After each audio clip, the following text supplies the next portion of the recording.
Hello there, and a warm welcome to this week's edition of Super I, your television program that beams the searchlight on the ills of the society. I'm Adenike Awoye Ajiboye.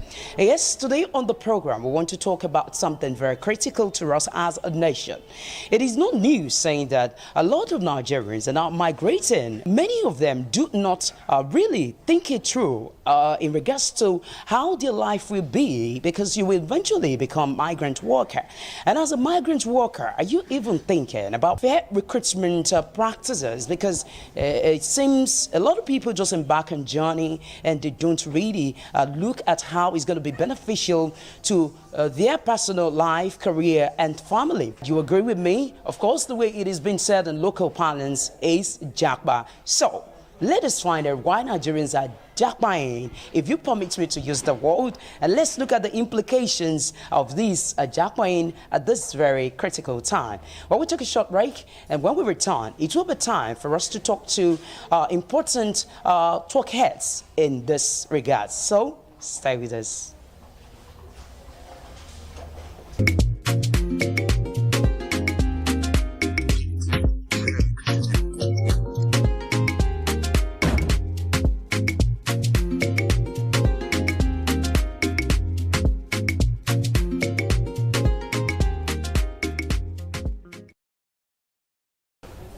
Welcome back. And if you've just joined us, you're watching Super I on Super Screen. Yes, like I said earlier, that what we are looking at on the program today is the migration of Nigerians basically to European countries and what have you. We want to know the reason for these and many more. So right now, I'm being joined this morning by a very important personality, of course. I'm talking about the Secretary, International Chamber of Commerce. Join me to welcome Olubunmi Oshuntuyi.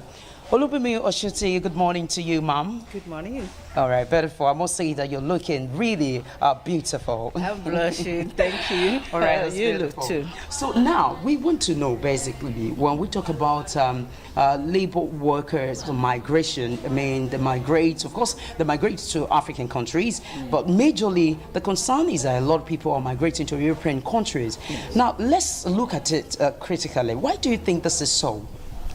I guess I can't speak for them, but I know that people are migrating because they're looking for greener pastures. That being said, some people are actually under the pressure that the security circumstance in our space here is becoming worrisome. And I need to say that those who have experienced, without justifying the reason for their travel, those who have experienced some of the harrowing experiences of being kidnapped or relations being kidnapped, and the horrors of what they have to go through in the process of reclaiming their relatives or having to pay through their nose, you can imagine that the psychological circumstances could be responsible for their willingness or their drive to get out of the country. Because, like you said, the movement of people out of the country is in droves. And in most cases, you see the entire family moving at once. And of course, I mean, something must have attracted you for you to think, to give it a thought to relocating to another country. Let me ask you, do you really think that this should be a cause for concern for government? And what do you really think this poses for the nation Nigeria? For me, I think the migration of people out of the country should be a serious concern. The migration, you will observe, is not even for those who, we are talking of professionals that we have in the country migrating out of the country. It's not something we should fold our hands on. We should make concerted effort to ensure that we do all that we can to retain our professionals, because if they are not adding value to the countries they are going to, those countries are not going to, ask them to stay. You talk of doctors, you talk of nurses. These are professionals that are supposed to help to build a nation. For me, I think it is something that government needs to do. Some strategies of ensuring security and safety of life and assurances to make people to stay in the country. As the Secretary, International Chamber of Commerce, what would you advise the Nigerian government on how to at least cut this, or how it can also generate, say, income in this movement? Okay. I'm the Secretary General, International Chamber of Commerce. The issue of migration is very critical to the work that I do. ICC exists in over 130 countries all over the world, and so the idea of the ICC is that countries should trade with each other. The process of trading with each other, we create a lot of prosperity, we create employment. So it is something that we desire, that the movement of people from one country to the other should be mutually benefiting to both countries. It is something that government could look into to ensure that even when people are moving from out of your country to another country, their well-being, their security, their good work ethics can be such that those who are going, for instance, to become doctors from Nigeria, going to another country to serve as doctors, they still have their contact and details here. They still have, Nigerians do some kind of remittances. In the course of doing those remittances, or in the course of going out of the country, details of such Nigerians are held. The Ministry of Foreign Affairs, they are in contact with such Nigerians anywhere all over the world. And I think Mrs. Abike Dabiri is doing quite a lot. But my own area of concern is not just to repatriate people back into Nigeria. Even they should take it further. Those who have molested Nigerians, those who have made their life who have meted to Nigeria unfair work treatment, they should be possibly taken to court, or there must be some way of making them to pay back. Of course, we've just spoken to the Secretary General, International Chambers of Commerce, Olubumi Oshituyi, and she has said so much that I think you should take one or two lessons there, so that if you too decide to migrate, of course, let me use your language, Japa, then you must know what you must begin to look forward to. So we take another short break, and when we return, we'll be talking to experts in human resources management to tell us what you need to be on the lookout for as you begin to engage yourself in one work or the other. Stay with us.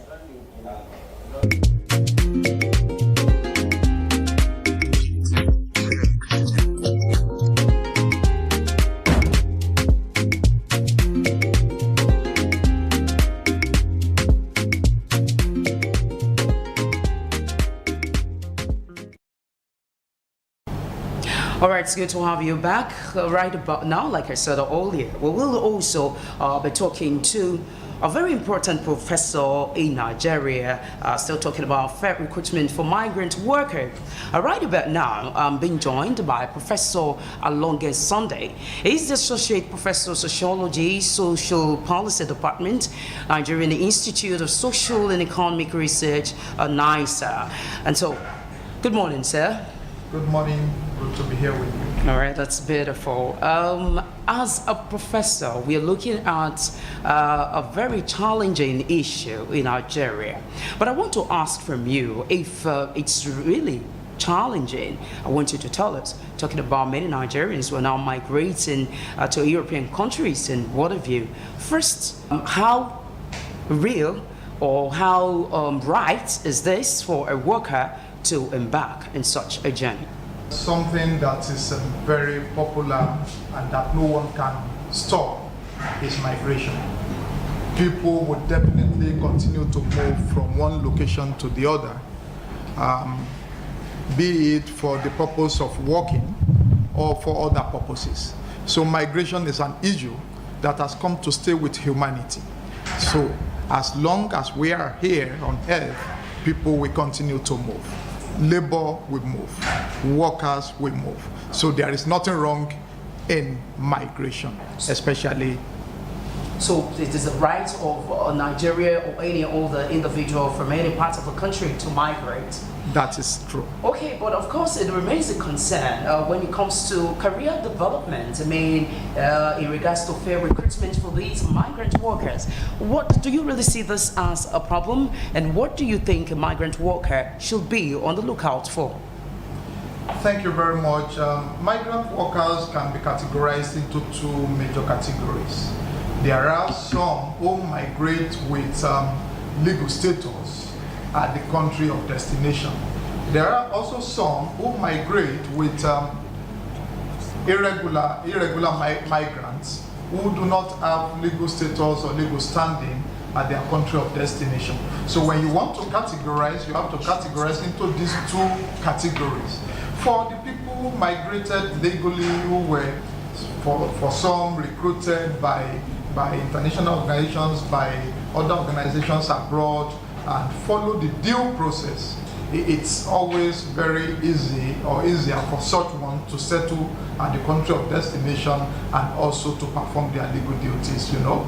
But for people who find one way or the other to leave their country, the country of origin, and go to the country of destination without some form of documentation or legal status and the rest, life is always very much difficult for such ones. So when we are talking about fair recruitment here, we are saying it will be good and it is better to follow the normal procedure of recruiting workers, you know, with recourse to the laws and regulations in the country of origin and also in the country of destination.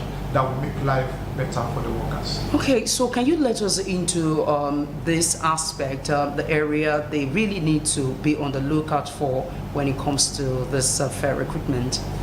Thank you very much. The ILO conventions clearly specifies what an employer or a private employment agency need to do as far as fair recruitment is concerned. So people who engages in this work need to always recall to the ILO specifications, so to speak, on what fair recruitment is all about. And by fair recruitment, we can talk about recruitment that gives everyone a fair chance for one to be able to exhibit one's potential.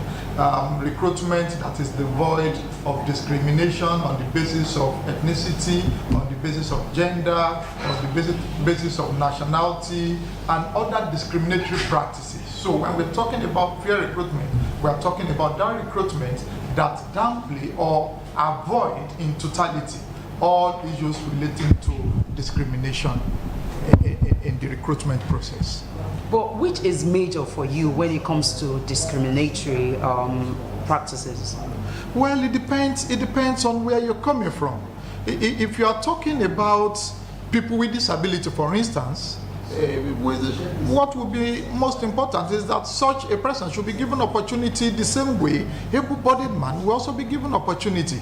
And when you are talking about the issue of gender, for instance, you also want women folk to have the same opportunity or fair chance of being selected as their male counterparts. So it depends on the area and the angle you are looking at it. All aspects of fair recruitment is very important. The watchword there is non-discriminatory recruitment. Beautiful. I think at this point in time, it will be imperative for me to ask you, how do you think the government of the country in which they are living from or migrating from, how do you think they can help in such a way that these individuals' rights are protected and that of their family? Well, there are laws, labor laws, which Federal Ministry of Labor and Employment is the regulatory agency in Nigeria. So what some other countries have done, I think is it Pakistan now or Bangladesh, one of them, what they have done is to profile their workers that are going outside the country. By profile, we are talking about knowing where they are going, knowing what they want to go and do there, knowing about the family members they are leaving behind, and then with this they are able to monitor and track these workers where they are. So I think one of the things that the country needs to put in place is for them to know where their people are going, what kind of activities they will be engaging in, and what kind of situations they are subjected to at their country of destination. Talking about situation many are subjected to when they embark on such a journey. And that reminds me that a particular a region of the country is known with when it comes to sex trade, and I'm just wondering, why do you think this has continued without any sign of it abating? Well, this is a very complex issue that you want us to delve into. But the truth of the matter is to tell you that where poverty is the order of the day, people will want to do anything for them to be able to survive. So if the poverty is reduced, if people are given life of dignity and well-being, if social protection system is functioning effectively to be able to care for the needs of the poor and vulnerable individuals, I'm sure this issue will be abated. It will be reduced.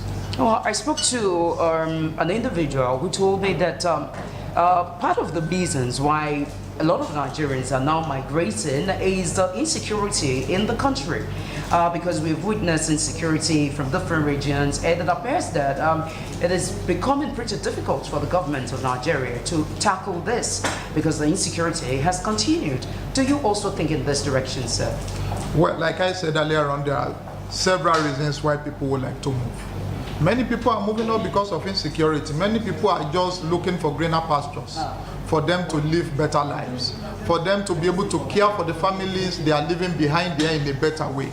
When you earn some foreign currency and you bring it back to Nigeria because of the level of depreciation of Naira, you have so much money with you that you can play with, and then because of that, some people have decided that what they want to do is to move so that they will be able to have so much money to come and play with when they come back here. Insecurity may be a factor, but it's not the sole factor of people moving. Don't forget that even these Western countries that people are moving to are also looking for people to come and work for them. And so they attract the workers here who are already trained to come and join their workforce so that they can also contribute to their own economy. But I started by telling you that the right to move is a right that each individual has.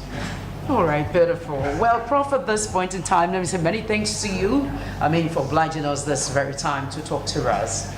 All right, viewers, I've been speaking with Professor Alonge Sunday, the Associate Professor of Sociology, Social Policy Department, Nigerian Institute of Social and Economic Research, NISA. And so you've heard, right about now, let's take another short break and let's talk to the professionals, in the human resources. I'm talking about human resources. How do they see this very critical issue, and what are they doing to ensure that this is reduced to a barest minimum? So, stay with us.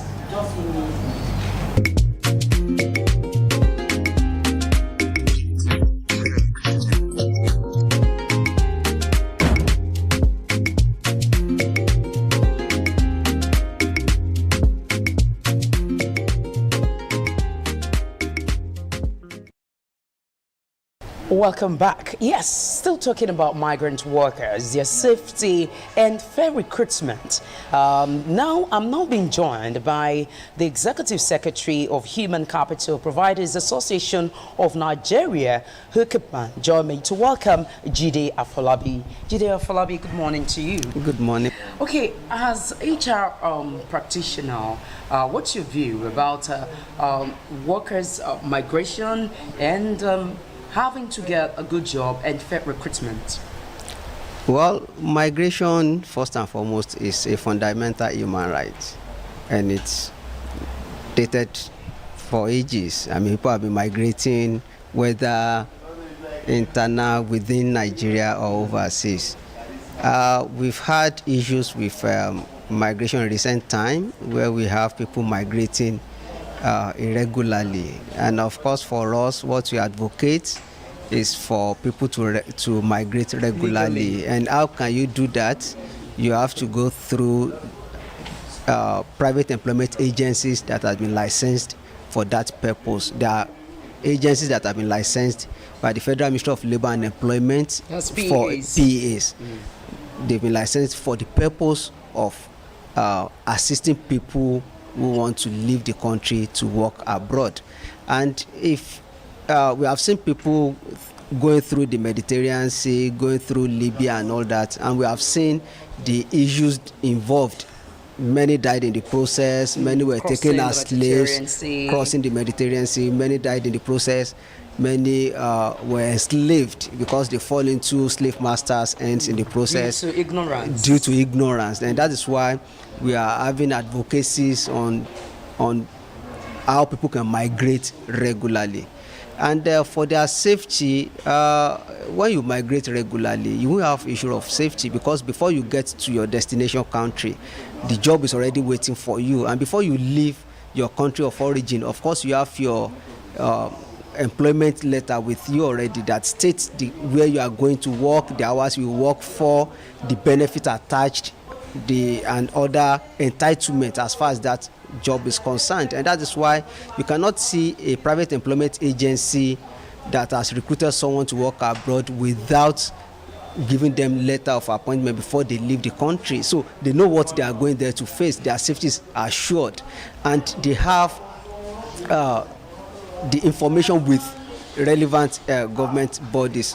The Federal Ministry of Labor and Employment will, of course, organize a pre-departure orientation seminar for those traveling abroad, so that they will know the culture of that country, they will know the currency they spent there, they will know the type of religion they practice there, the socio-cultural life of that country will be explained to them in details before they leave the country. But for those who are traveling irregularly, because we don't have an illegal migrant, there's no illegal migrant. Since migration is a right, so nobody can be considered as an illegal migrant. You can only be an irregular migrant, those that have not traveled or who have not migrated regularly through the right channel. All right, I must tell you, and of course Nigerians are aware that this program is to educate, enlighten, and to an extent also entertain you. And I would want you to shed light basically on what regular migration is and irregular, and how do people begin to migrate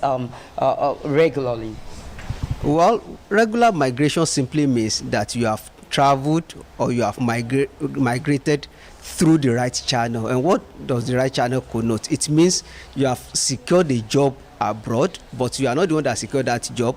A licensed private employment agency has secured a job for you, and you have been profiled for that job, and you have been trained on what to do when you get there. And that is why I said that there's going to be a pre-departure orientation seminar for whoever is traveling for a job from Nigeria, provided you have been engaged by a private employment agency. So does that mean people cannot, if people travel without this regular form, does it mean that that is not legal? Well, you can travel without the PA as well, but we are not sure of the kind of job you want to go and take up there. We are not sure of the company that want to hire you there. We are not sure of the contract, all the benefits attached to that contract, and also we may not have your data in Nigeria here. So by the time you get there, you become an irregular migrant, because you don't have, the Nigerian government doesn't have your data. They don't know you are there. They don't know why you are there. So it is the best thing to do if you want to migrate is to get a private employment agency who can secure job for you. They are traceable. The private employment agencies are traceable because the government have their database. You can locate them if you go to www.ukapan.org. You will see licensed private employment agencies there. And if you also go to federal government website, that's precisely the Federal Ministry of Labor and Employment, they have a website, nelox.org. If you go to that platform too, you will see list of registered private employment agencies there. So if you don't see their details, if you don't see the name of that private employment agency, if you don't see their information regarding their address, their phone number, their email, their website, please don't patronize them. Okay, so what that simply means, because this is quite informative. So what that means is that if, as an individual, I want to embark or I want to migrate, it means that all I need to do is go to the internet, surf the net, and then get the PEAs, that's a private employers agency, right, or employment agency. Yes, that's what you need to do. Just go to the website I've mentioned. You can just Google UCAPAN, HUCAPAN, or you Google NELEX. If you go to this website, you will see licensed private agencies in Nigeria. And of course, you can contact them. You don't need to wait for them to get in touch with you. You can get their email address, get their phone number, call them, inquire if there's a vacancy at that material time. Okay. You can get job through them. So in other words, what would be your advice in this regards? Because does that mean if an individual does not secure a job, there's no need for the person to migrate? What do you want to migrate for if you don't have a job? That's the question. But a lot of Nigerians or a lot of people would rather think that when they get there, they find their way, menial jobs or something. You see, it's very unfortunate. Yes, Nigeria, we have shortfall in terms of employment opportunity in the country, but then we have to also think of our safety. You are going to a country you've never been to. You are going to a country you are not sure of your shelter. You are going to a country you are not sure of your feeding. You are going to a country you are not familiar with their laws. You are not going to a country where you are not familiar with their socio-economic status. So it is not advisable for any Nigerian to travel for employment purposes without securing a job out there first. The first thing you need to do is to get a job. Once you get the job, you know where you are going to, you know where you want to work, you know where you want to reside, you will know everything about that job and even your employer there. And you see, it's because of this issue that we have had a lot of Nigerians being subjected to horror situations, ill treatment, and unfortunately many of these irregular migrants, the way they are treated like slaves. That's where you see where they will seize their passports. They cannot leave the country. That's where they work for several hours without off days, without being paid for those services they've rendered. That's where someone will be employed to service just maybe an aged person, and that person will be used to service like 5-10 without being compensated for that. It's because they've not migrated regularly, and unfortunately for them, because they don't have this knowledge of what is expected of them, and they can't complain to any. Who do they want to complain to? You've not migrated regularly, and your employer nobody can hold them for anything. So that's very unfortunate, and that's why we advise Nigerians: don't just travel. One, travel right. Two, travel through agency that is known to the government. That if anything happens to you, they just be held responsible in Nigeria here. Of course, we know that Nigeria doesn't have bilateral agreements with any country as it stands today. Of course, we have MOUs, memorandum of understanding, but even at that, we have to secure our people. We have to be sure that they are safe wherever they are. Safety is very crucial. Very, very important. Okay, now I'm sure the question many will be asking, yes, I know that many out there will say that they call it hustle. You're just going to hustle whichever way or whatever. And I believe that many people may be afraid of the charges of some of these PEAs. Can you let us into that? Because this, I believe, is creating fears for many. Well, by Convention 181 ILO, which talk about private employment agencies, we are committed to no-fee recruitment. That all charges, as far as that recruitment is concerned, should be charged to the principal, to the employer. Really? Yes. So until they start working? No, even if they are working, they are not to pay the private employment agency. Really? The payment should be made by the employer, by the principal. Wow. So if any company is asking money from you, please contact UCAPAN. We'll go after that company.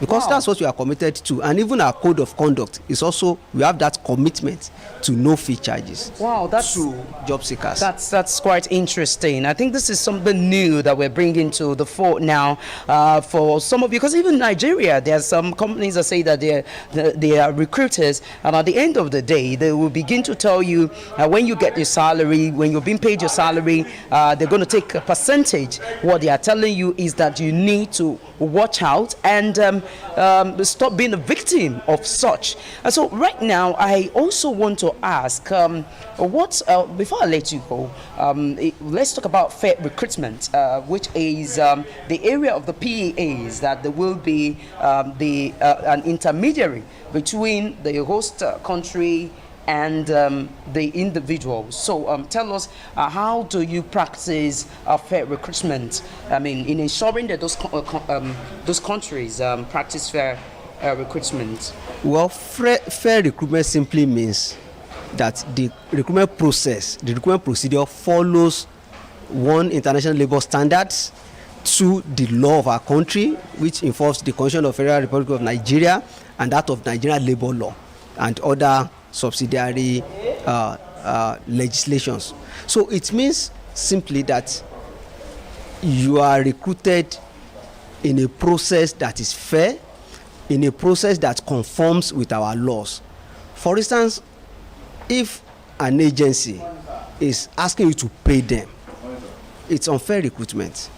If an agency is asking you to pay them after you have secured a job, it's an unfair recruitment. So fair recruitment involves that you have been shortlisted for a job, you have been interviewed, and after you have passed the interview, you are given a letter of employment. The letter of employment must state the number of days to work for, the hours to work for, how much your leave allowances, how much your basic is, your BHT, basic housing and transport. All this everything must be stated in that letter. Even if it's you're on probation, it must be stated that you're on probation for 3 months. Basically, probation should not be more than 3 months. You can be on probation for just 1 month. So all this should be stated in the letter. So if anything happens in between, then the contract, the letter, will tell us what you have agreed between the two parties. And so the person would have a case in court. The person can go to court. You can go to industrial court. And even before you go to industrial court, we can of course come to our office too. We can call the employer. That's Ukapan. That's Ukapan. And if we cannot undo it, we can of course refer it to the Federal Ministry of Labor and Employment. So that's what it entails. And for those okay, right on. And for those abroad, of course, we also have contact with some of these companies abroad that we can talk to be sure that yes, you are well treated. They are well treated. That is our mantra, is that anywhere a Nigerian is found working, he or she must have a decent job. And that is what we are committed to. Whether you are working in Nigeria or you are working abroad, you must have a decent, you must be treated like human being. Okay, what about those that are like students traveling abroad? Does this also apply to students? It doesn't fall within our purview. The issue of students falls within the purview of the Ministry of Education.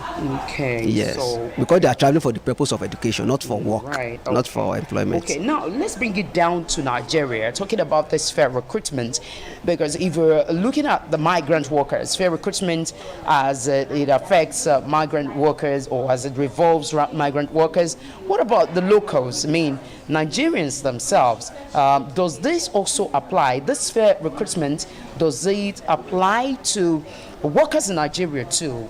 Yes, absolutely. The issue of fair recruitment cuts across all board, whether it's Nigeria or it's overseas.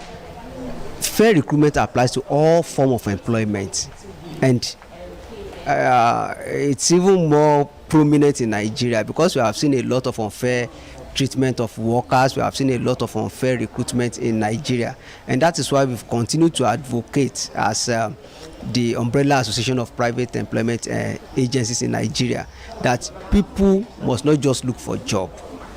Go to the right channel, get the job through right channel.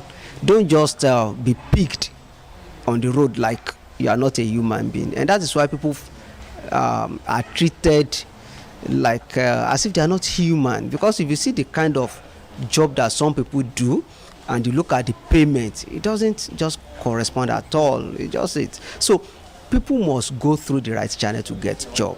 If an advertisement is placed, check the company, do a background check, go to the website, check their name, check their officer address, check if they have recruiter's license. Because, for instance, if you go to our banks today, more than 60% of bank workers are recruited by private employment agencies. Really? They are, yes, and today I can tell you confidently that we have more than 5.1 million Nigerians who are staff or workers of private employment agencies in Nigeria. Are you serious? Yes. Wow. And I hope that they have fair treatment in regards to recruitment. That's what we do. We ensure that they have fair treatment. Those you can go out there and ask questions about that from the workers. They will tell you they are fairly treated, and where we know or where we have information that they are not, then we go there and investigate and sanction where necessary, because the recruiter's license is not obsolete, it's not absolute. It can be suspended, it can be withdrawn. You can even be prosecuted for engaging in the unnet. Well, so much has been said by Jide Afolabi, and I think this is a clarion call to all employers of labor outside the country or even in the country for them to do justice and do what is expected of them when it comes to fair recruitment. Because you know, the last one you dropped there is the fact that licenses can't be withdrawn, and I'm sure for employers making money, you wouldn't want your license to be withdrawn. Well, Jide Afolabi, let me say many thanks to you. Thank you for your time, and I hope when next we call again, you would oblige. Absolutely. All right, viewers, right about now, we take another short break, and we'll be talking to the ILO and also maybe NECA to know what they're doing in this regards, such that migrant workers are better protected outside the country. Stay with us.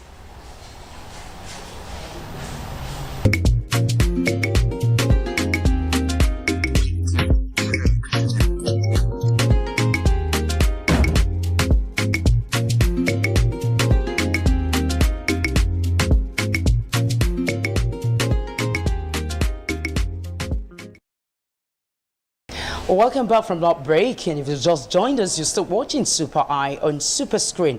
And you're still talking about safety of migrant workers and fair recruitment practices. I mean, this program wouldn't have been complete if we don't speak with International Labour Organization. So right now, we will be talking to the representative of ILO, of course, country director in Nigeria, Vanessa Paula, who is being represented today by Austin Irame. Good morning, Austin. Hi, good morning. Happy to be here. Yeah, same here. Good to see you. It's a pleasure.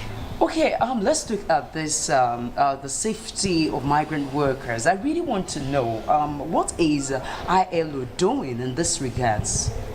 Thank you again for the question. So basically, ILO, which is the International Labour Organization, we continue to ensure that rights of migrant workers and rights of all workers indeed is protected wherever they find themselves, and particularly in terms of the support that we're providing to employers organization. In this instance in Nigeria, the Nigeria Employers Consultative Association, we are deploying expertise, including resources, for them to be able to convince stakeholders and build their capacity, looking at the whole gamut that relates to safeguarding the rights of migrant workers. As you may be aware, just recently Nigeria revised and adopted the National Policy on Labour Migration, and that policy really defines national aspirations through which the government of Nigeria intends to ensure that safeguards are provided for migrant workers, and it is within that context particularly that the ILO Fairway program is deploying its expertise in convening this stakeholders workshop, particularly in looking at the issues around fair recruitment, around occupational safety and health for migrant workers. Okay, now of course I really want to know, because employers of labor, I mean those who employ migrant workers out there, I don't know, they are familiar, are they, with this fair recruitment practices? Is ILO doing anything, I mean, in regards to training them or creating awareness in this regards? Thank you for the question. Like I did mention, we continue to provide the support to our national stakeholders. So over and over again, we've actually, through our training center in Turin, that's the International Labour Training Center, supported stakeholders to undergo a training course on fair recruitment. Just recently, the ILO also launched its fair recruitment initiative, the second phase for Africa, which amongst other things details ILO's intentions in supporting the workers' organizations, employers' organizations on the second pillar.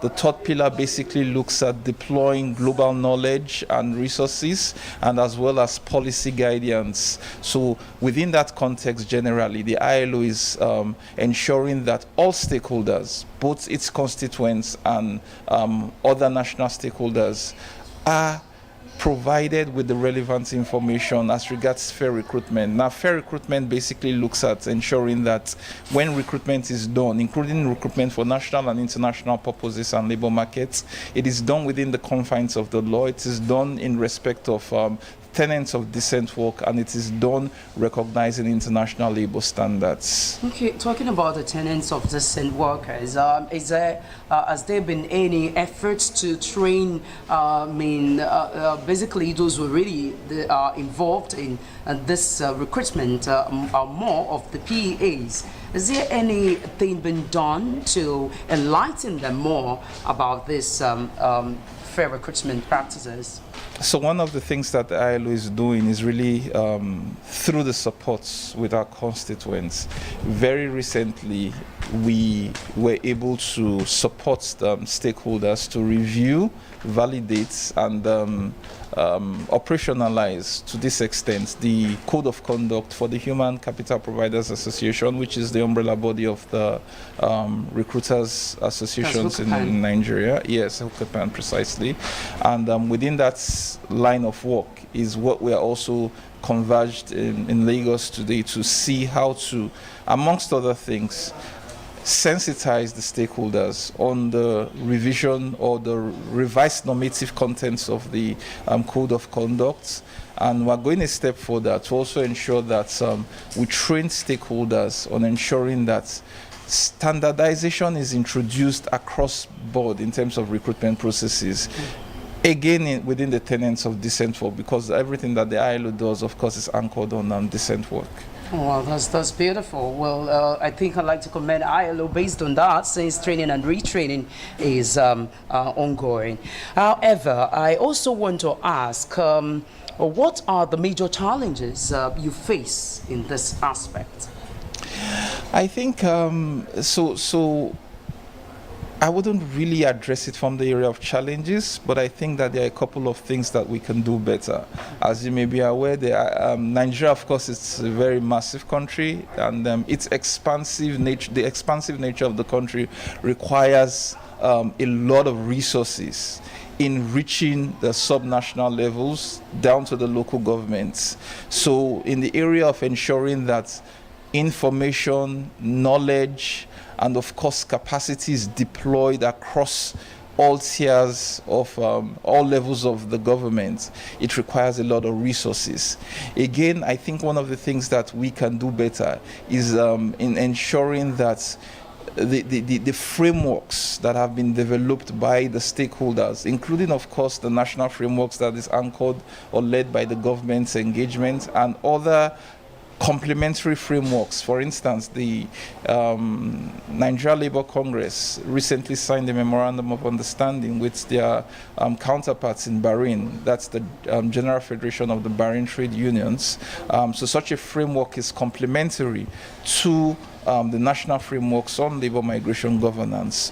Those type of frameworks that are developed, I think increasingly there will be the need for ensuring that capacity is also developed to adequately operationalize and implement such frameworks. Of course, complementary to ensuring that stakeholders are aware. And I think ultimately what all this leads to is ensuring that because of course migration is a decision, but whenever an intending migrant decides to move, is moving on his own terms with adequate information, and it is done within the confines of international labor standards. It's nice speaking with you. Many thanks for obliging us. Thank you so much. All right, viewers, you've just heard that is all that the ILO is doing. Now we take another short break and the program continues. So don't go away.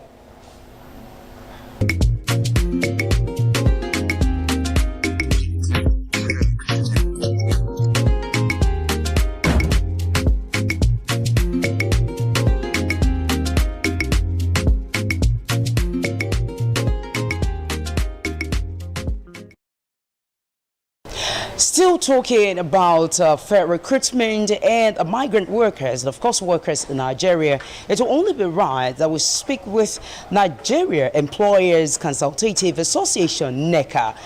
Yes, I'm now being joined by a lawyer, Doyle. Lawyer Doyle, good morning. Good morning. Thank you for having me. All right, you're always looking very beautiful. Thank you very much for the compliments. All right, you're welcome. So now let's hit the nail on the head, talking about fair recruitment and migrant workers. What is the position of NECA on this? Thank you very much. NECA has deemed it fit to begin sensitization, which is what has necessitated the training which we had 2 days ago. Started on the 14th and then ended yesterday, which is the 15th. NECA has seen the need to call stakeholders, its members, and also migrant workers to ensure that we all understand the principles surrounding fair recruitment and what it means in all of its entirety. So at the end of the training, we had to speak with a few people, and we did indeed realize that a lot of people were not aware of the principles surrounding fair recruitment. So you'll agree with me that sensitization is indeed important, and that is the first line of action, and that's what has started in the conversation. Okay, talking about principles of fair recruitment, but what should be the role of employers, employers of labor in this regards? Like I mentioned, sensitization first, and then protection of its workers. You want to protect your workers from malpractices, from incidents that will really affect them. So you need to start off with sensitization, and that is quite important because that helps them understand what they need to know and what they need to avoid. So when they find themselves in such pitfalls, they're able to quickly understand where they currently are. Okay, what then will be the advice for prospective workers themselves or prospective migrant workers? Information is key, which is why yesterday and the day before saw us having migrant workers informed on the principles, because really, like I mentioned, if I do not know, I won't be able to understand when I find myself in very such critical positions. So it begins first with training. So that is why NECA is championing this to ensure that everybody, all the active players, are aware of everything that is surrounding or related to fair recruitment. So, however, only just wondering if there are measures to check, some of these countries who are not doing as expected. Absolutely, there are mechanisms in place to ensure that these companies are being checkmated and we're able to understand where there are shortfalls. Yeah, there are mechanisms in place. All right. On that basis, I would like to say many thanks to you, Lawyer Doyle. Many thanks for giving us your time to talk about this very issue. Thank you so much. Thank you. And I wish you a very great day. Thank you. Okay, viewers, it will be right for us now to go on a short break, after which we will be hearing from the employers. One employer, let's know what they feel about this and the advice to, migrant workers too. Stay with us.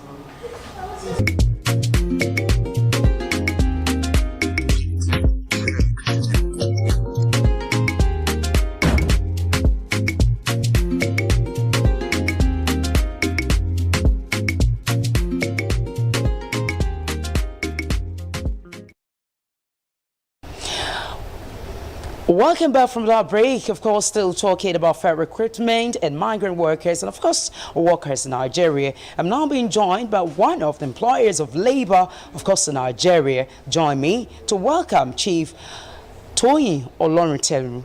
Chief Toyin, good morning to you, sir. Good morning. It's a pleasure to right. be here with you. All right, beautiful. So I just want to hear, as an employee of labor, how do you see the aspect of recruitment for migrant workers and, of course, workers in Nigeria?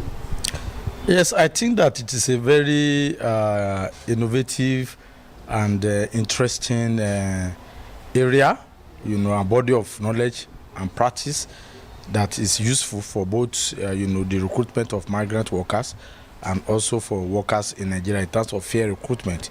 The main issue is that a lot of employers are not aware of what is required to undertake fair recruitment.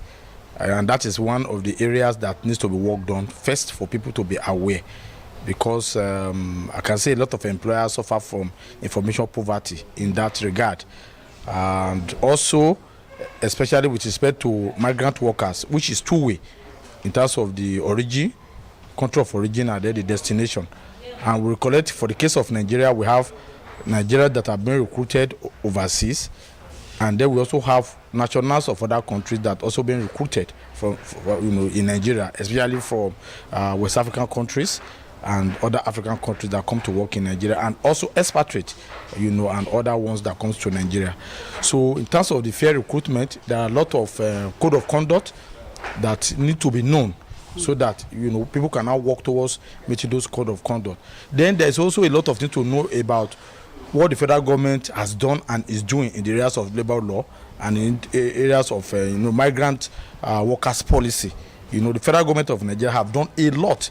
The Federal Ministry of Labor and Employment have done a lot from what have become exposed to, by virtue of undertaking the fair recruitment exercise, and the workshop. So this, a lot of employers now needs to know more about this. And what kind of employer do we even need more? Apart from the fact that there is lapse and gaps in those structured and already organized employer, but what now happened to emerging companies, startup companies, that most of them don't either have specialized HR department or Positive funds. positive funds and a whole lot of things.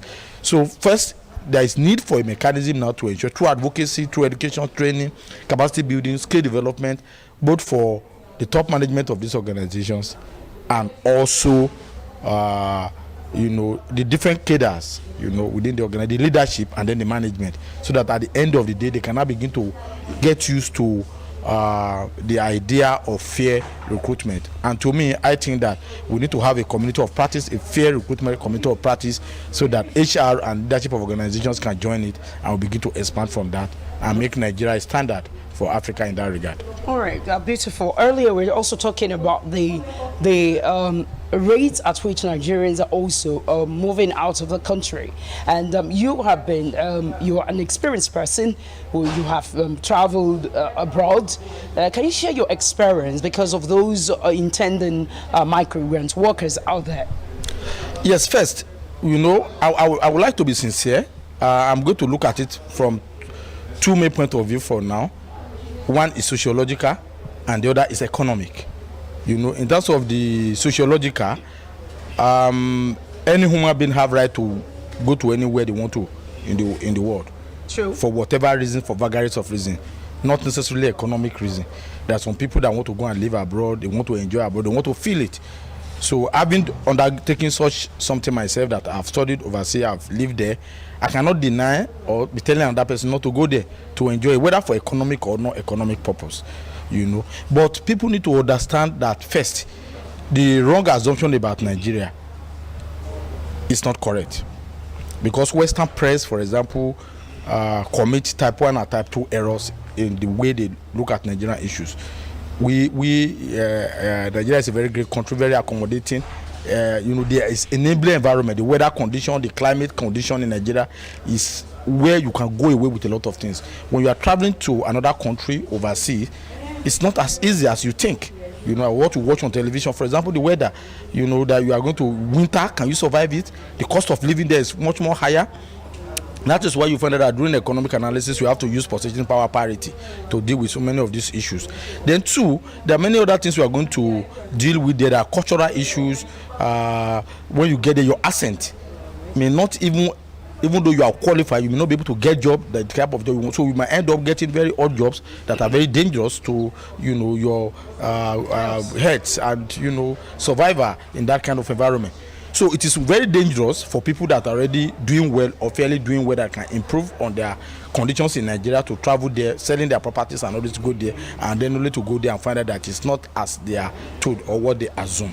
That is number one. Number two is that you need to be aware that Nigeria economy is not going to remain like this forever.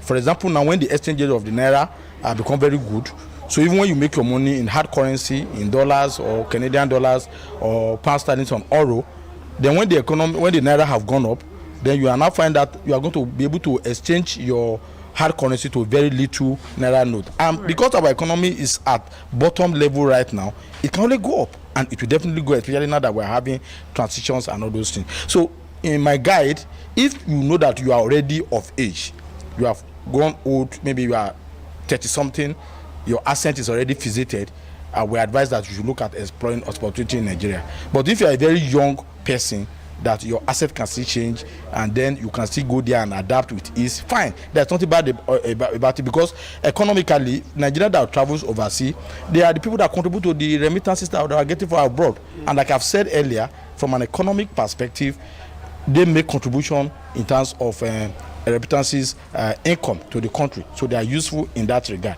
So you have to balance it, in both ways. All right, many thanks for your views, sir. Well, viewers, I was speaking with Chief Olomunteru, and you have heard, of course, that is his own perspective about traveling abroad.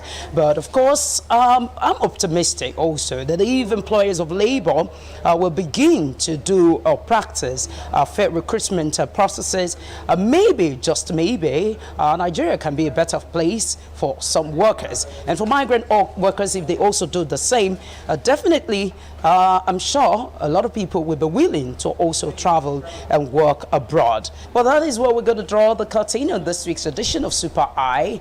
And many thanks for watching. And remember that you can also watch this program and other programs of Super Screen on our YouTube channel. And it's a bye for now. I'm Adenike Ajiboye.